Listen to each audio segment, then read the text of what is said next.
Et bonjour à tous. Voilà, écoutez, on se retrouve. On est actuellement à Port-Médoc. Derrière moi se trouve Saoris. Et on va s'apprêter à appareiller. Et pour cela, je voulais vous présenter un petit peu le port. Dans un premier temps, donc actuellement, Saoris se trouve en bout de ponton visiteur. On voit que le ponton visiteur commence de là où elle se trouve et va tout au bout du ponton, de l'autre côté. Et on voit que la capitainerie se situe juste ici, juste en face de la capitainerie sous surveillance. Donc on voit aussi que tous les bateaux propriétaires se trouvent derrière. Donc on a vraiment ce ponton d'accueil qui est quand même un peu plus pas protégé, mais qui se retrouve vraiment tout à l'intérieur du port. Il va falloir rentrer tout le long pour venir jusqu'au pied de la capitainerie et ainsi trouver le ponton d'accueil qui est en très bon état et qui est très satisfaisant. Voilà, donc enfin très satisfaisant, très en bon état et très accueillant. Donc pour ce faire, on a ici, comme vous pouvez le voir, une magnifique escale technique qui est très propre, qui est très bien entretenue, qui a l'air de tourner à merveille, etc. Donc on a une cale technique pour mettre les bateaux à sec juste ici. Juste à côté, nous avons la grue, 45 tonnes, je peux lire dessus. Donc une grue de 45 tonnes avec la panne qui se trouve juste ici. Je peux peut-être vous la filmer. Donc on a vraiment toute la zone technique qui se trouve au bout du ponton d'accueil. Donc on va pouvoir voir un petit peu les points positifs et les points négatifs. Et après on ira voir de l'autre côté. Hop. Vous voyez aussi que, gros point positif, il y a une énorme place pour pouvoir vraiment faire ces manœuvres. Si vous devez tourner, virer, à trouver une place, on voit qu'il y a quand même, en plus de l'avant-port qu'on verra plus tard, on a quand même toute cette zone là où on peut largement virer sans souci. Et ici, voilà, on a une belle panne. La grue qui vient vous chercher, qui descend les sangles. Vous n'avez plus qu'à vous laisser porter à l'intérieur des sangles, l'une puis l'autre, une fois que la quille est passée.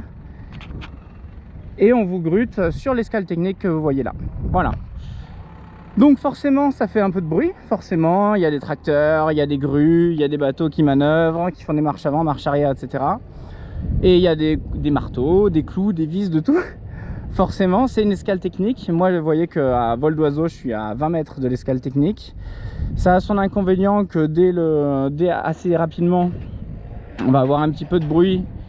Mais le gros avantage, c'est qu'à partir de 19-20 heures, il n'y a plus un bruit dans le port et le port devient d'un calme incroyable. Et ça, c'est vraiment très appréciable parce que quand vous avez déjà cette vue avec pas mal d'eau devant vous, que vous n'êtes pas esquiché les bateaux les uns sur les autres et que vous avez tous, pas un avant-port, mais toute cette zone comme ça, plus le fait que tout le côté, tout un côté est complètement déserté hein, pour la nuit, pour la soirée, puis pour la nuit.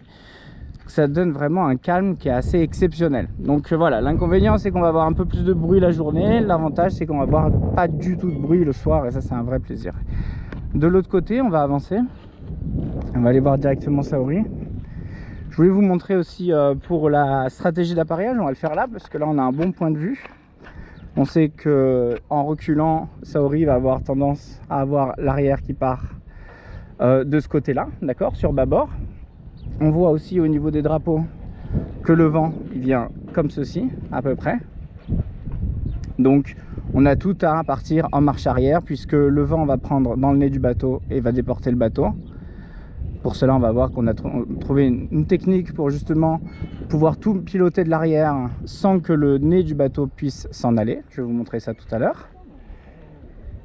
Et donc on imagine petite marche arrière, le vent prend dans le nez du bateau, déporte le nez de ce côté là, le pas d'hélice déporte l'arrière de ce côté là, petite marche arrière et on repart en marche avant. On a largement de quoi manœuvrer. Voilà.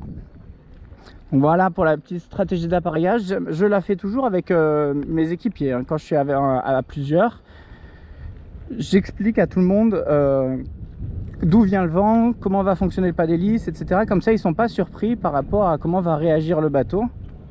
Et surtout, ne pas expliquer au dernier moment ou sur le moment, ce qui est la pire chose à faire. Parce que sur le moment, on a besoin de concentration, de silence, d'écoute, de pouvoir se parler clairement. Et on ne peut pas lancer de grands débats en plein milieu d'une manœuvre. Voilà. Voilà pour la capitainerie qui est toute neuve, toute mignonne.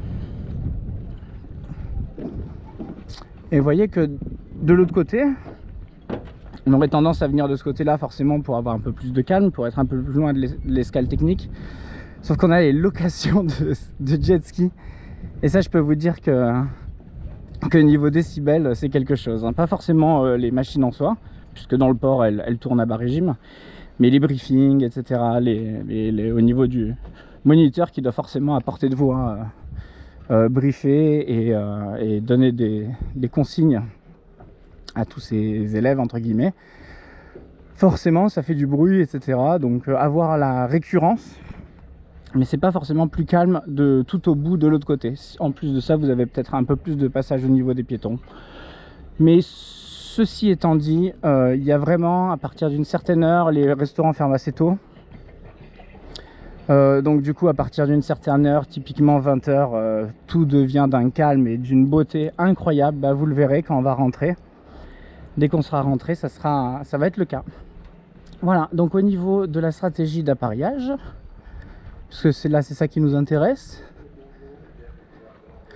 On a vu que j'ai retiré gentiment la garde pour laisser s'appuyer délicatement le bateau contre le ponton. Voilà, un petit peu. Retenu par l'embelle que j'ai mise en place, ce qui va me permettre d'enlever pointe avant, pointe arrière. Le point d'appui sur le ponton bien protégé, vous voyez, avec double protection, donc il n'y a aucun souci à faire ça. Au contraire, ça va me faire un petit point d'appui supplémentaire. Je vais avoir mon embelle qui est ici, qui est en place, qui se partira en dernier, et ma pointe arrière, garde arrière, que je vais retirer en avant-dernier. Voilà, donc du coup on va retirer les pointes, la garde arrière, et puis après marche arrière, et une fois qu'on est lancé, on commence à embarquer l'embelle, récupérer l'embelle à bord du bateau, et le bateau va gentiment filer marche arrière. Donc voilà, pas de surprise. Le but du jeu, c'est, on va imaginer qu'il y a un bateau là ou un ponton là, etc. C'est toujours ça l'exercice, même quand on a de la place, on s'imagine que on a un bateau juste là.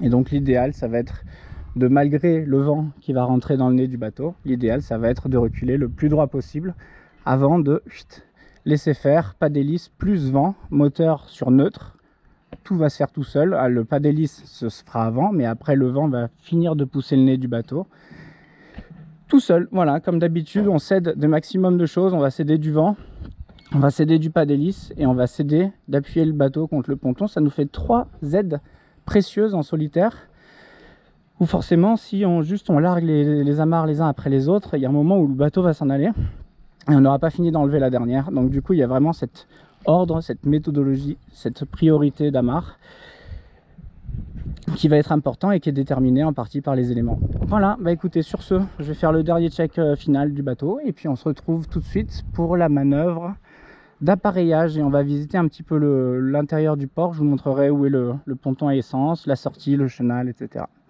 Voilà, je vous embrasse et je vous dis à tout de suite. Bye bye.